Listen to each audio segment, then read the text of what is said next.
Hey guys, it is Jessica, and as promised, I wanted to share just my personal testimony about my health and overcoming my eating disorder and how it really played into my life. And I wanted to come out to my car because I just didn't want any distractions, and I really wanted to share my full heart with you guys and, not worry about anything or anyone else. And so, the reason I decided to do this was for the last 2 days, I've really wanted to just post, why I do what I do and why I have a passion for health and fitness. And for me to do that, it means sharing the past, and that's scary for me. I'm already feeling emotional about sharing it, and so I just need you guys to bear with me. I will probably ugly cry in this.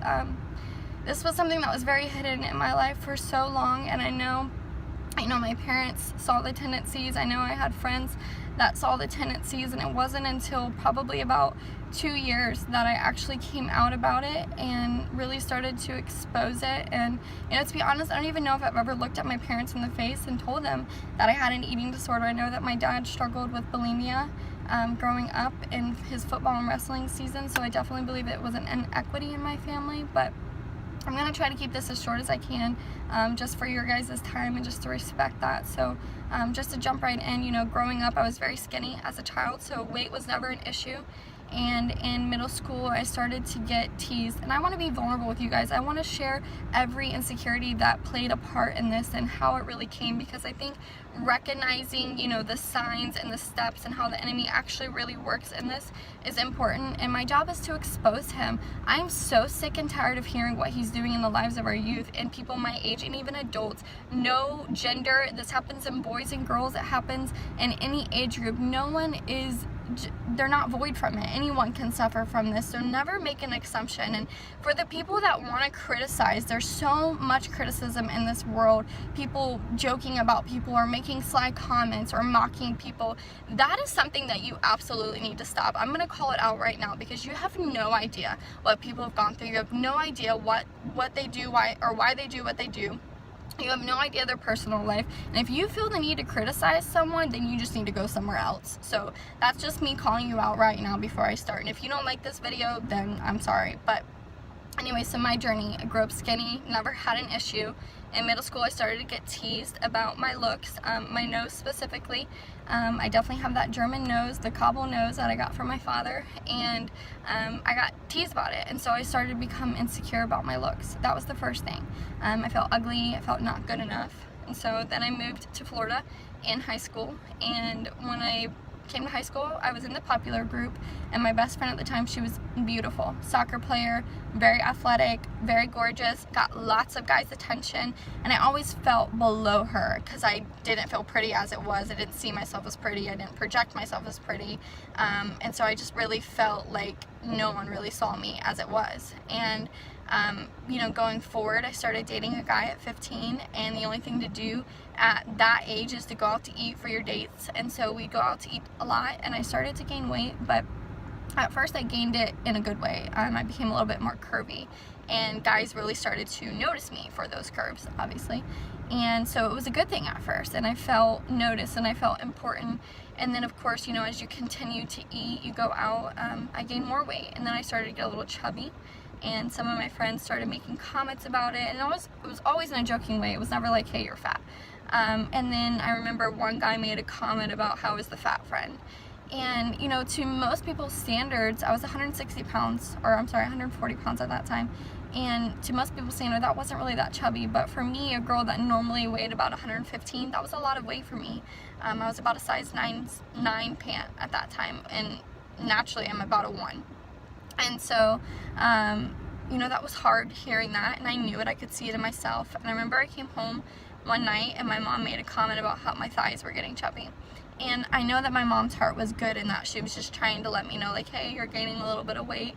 And it was not evil intent by her at all. I love my mother. But it was kind of the defining moment for me where I really was just struck down and felt just so discouraged and really felt like I was the most horrific person in the world. And so, of course, the enemy, the way that he works, one of my other really good friends that I spent almost all of my time with at that point had opened up to me, ironically, about her bulimia. And so, of course, what I did is I started experimenting with bulimia. And it first started as just, when I had a bad meal. So if we went out to eat or we went to McDonald's or whatever, I would just throw up that meal, which that is disgusting. Let me just tell you, no. So it was really, really gross. And that's how it started. And I started, tracking my foods and what I was eating, but I wasn't losing weight fast enough. And so I started throwing up more. And so at that time I was a full-fledged bulimic. And it came to the point, even if I had a bite of food, I felt like I needed to throw it up. And so that really started to take over my life. And I hid it, but I had a friend and a few friends start noticing about it and started questioning me. So I had to become very, very good at hiding it. So I became a great liar. So not only now was I a bulimic, I was an awesome liar and felt extremely ugly. And, as it fast forwarded, a few years down the road, so I suffered with bulimia for a few years. And praise God, like I said, that I don't have any health conditions from throwing up that much or any, harmful effects, but definitely so many things that can happen to you from doing that. But I was dating a guy when I was 18, and we got in a really, really big fight. And we broke up, and in my mind, the way that I was going to prove to him how much he hurt me was by starving myself. So now bulimia had transformed into anorexia, and I did. I starved myself for 2 or 3 days, and I lost about 7 to 8 pounds in that amount of time.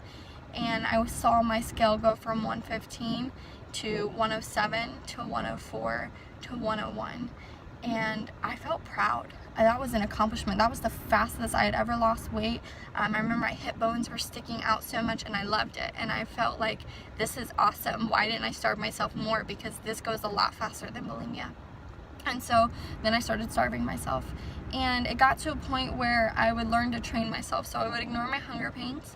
And then when I was to the point where it was unbearable or I was feeling very weak, I would have like one saltine cracker, one Ritz cracker, and chug a bunch of water. And I remember that I became so obsessed with my weight that I would wake up, I would weigh myself, I'd go to the bathroom, I'd weigh myself, I'd get in the shower, I'd weigh myself. Everything that I consumed, it was always counted for. And my mother really started to take notice of that. And she said something to me. She called me out and told me I was counting my calories too much, I was watching my intake too much. She was worried, she was concerned, and I brushed her off. I became so defensive about it, and it made me so angry. How dare her tell me that, that I'm doing this when she's the one that called me fat in the first place. That was and that's not true, but that was my mindset. And so I became defensive over it. Anyone that tried to say anything to me, it was no. And so I really did live this lifestyle. And of course you can't live alone on just one cracker, so I would, increase my food amounts. But it was like I had a handful of chicken and broccoli together for dinner, and then I started working out obsessively. At that point I was about 20 years old, 21, and I started becoming obsessive about my workouts. So not only was I barely eating, I was working out to 2-3 times a day, and in my mind I was fat. So I definitely had what people call body dysmorphia. That is a real thing. That is extremely real, and I definitely believe that our comments about self-image or whatever it is really plays into that body dysmorphia. So again, watch what you say, watch your comments. Even if you're just joking or you're trying to not be harmful, you have no idea what people are going through. And so again, I just really believed I was fat. And then, I found the Lord, I got saved, so I was around a bunch of healthy individuals that were able to see, my tendencies a lot more and really realize what they were from. And, I was in a relationship at that time, but I was so insecure that my insecurities were tearing that relationship down. And that was about the only good thing that I had in my life, because my little brother had just died, my family was going through so much. I had moved out, so I felt alone as it was, and I had this relationship that was really holding me up, but I was so insecure, and my insecurities were tearing it apart, and I had all these emotions from my brother's death inside of me that just were waiting to come out, and hiding an eating disorder and that. And I remember my boyfriend at the time had made a comment about how I always sat with my hands around my stomach, and he called me out because he noticed the tendency. And I looked him in the face and said, "I'm just cold." And I became defensive and angry at him too for saying something to me, and I knew I was lying to him, but I played it off and convinced myself that that was the truth, that I only sat with my hands around my stomach because I was cold. But the reality was I was trying to hide what I felt was fat. And again, I was probably 115 pounds, so I had no fat on me whatsoever, but in my mind it was fat. So going forward, he would really press me, and I'm super thankful for him. He pressed me to throw away my scale and to stop weighing myself. And even though I did not let him in that part of my life, he still knew, and he still fought for me, and he pushed me to throw away the scale and always gave me truth and always supported me in it. Even when I would lie to him, I don't know, it had to be a God thing because he knew, but because he was the only person in my life at that time that I could really rely on, I listened to him. I threw away the scale. I started making slow changes. There was more accountability with eating. I opened up to my mentor about it and shared that I had that disorder with her. And so, she kept me accountable. She gave me scripture to read over myself, to say over myself. And then, not too long after that, that relationship fell apart because, of course, all the torment in my mind just totally ruined it. And so that was another big hit for me. And I had to make the decision right then if I was going to starve myself or if I was going to do it the right way. And I chose, the Lord definitely, he came in and he came in and he picked me up and he showed me who I was and showed me my worth and really just gave me that grace that I needed to get through. And I decided to go to counseling, and we talked about all of those things. And she was a person that had eating disorders in the past as well, so she understood the thoughts and how to really work with them and how to bring truth to them and how to get the enemy out of my mind. And I just started doing what she was doing, and I said scripture when I felt that way. I would call my mentor when I wanted to throw up. And it takes so much vulnerability to say that I'm hurting and I need help. Sorry. Sorry. So I would call her and I would tell her it didn't matter if it was 3 a.m. I'm so frustrated because I feel fat and I want to throw up, or I don't want to eat, but I want to do it the right way. And she would just walk me through it, and we would fight. I would have work the next day, but I would fought for myself because I didn't want to be that person anymore. And so as I started doing this more and more, I started looking in the mirror more and telling myself that I was beautiful, and I really started to believe it. And I really started to love myself, and I felt Christ's love for me through that, and he just strengthened me so much through that whole process and taught me. And I know, I believe Jesus delivers. He delivered me from so much, but this one was a fight for my life, and I know that it's for this purpose. It's to share the testimony with the millions of people out there that just feel fat or don't feel encouraged to change their image or are fighting an eating disorder. And an eating disorder is not just bulimia or anorexia, body dysmorphia. There's an overeating disorder as well. And so when you look at a person, you want to judge them because you think that they're overweight. You don't know their story either, and it breaks my heart. It breaks my heart because I know what it feels like to be on the other side of that and to feel judged for your weight or your looks or whatever it is. And it's time that we rise up and we start speaking truth to people. We start telling them that they're beautiful, and we encourage their strengths and not their weaknesses anymore.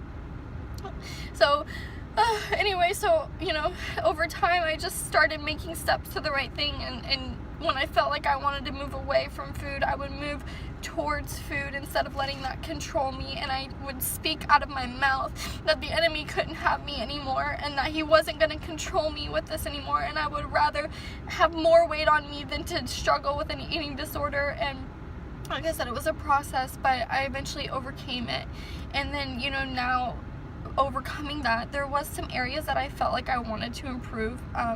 There's places in my body that I still kind of felt a little fat, because let me just tell you, when you suffer from an eating disorder, those thoughts, you still have to overcome them. Even if you're not acting those behaviors, the thoughts are still a thing. I still look at myself and feel like I'm fat on days or feel bloated, and I have to really take that those thoughts captive. But I believe in deliverance, and I believe, and I'm praying, and I ask you guys to join me in prayer with people that are fighting this, and that there will be deliverance in that, because that's what Jesus came for, and I know that that's true. And so You know, now my goal is to just get healthy, to eat the right ways, to learn how to make food my buddy rather than my enemy, and how to do it right, and to be in the best shape of my life. And I'm still going. I'm not there yet, but it's my passion to put this out there. I want people to know that food is not bad. Food is good. You need food. And in a world where we're shoving fast food and processed food down people's throats, but then criticizing them and telling them that they're too fat or they're obese,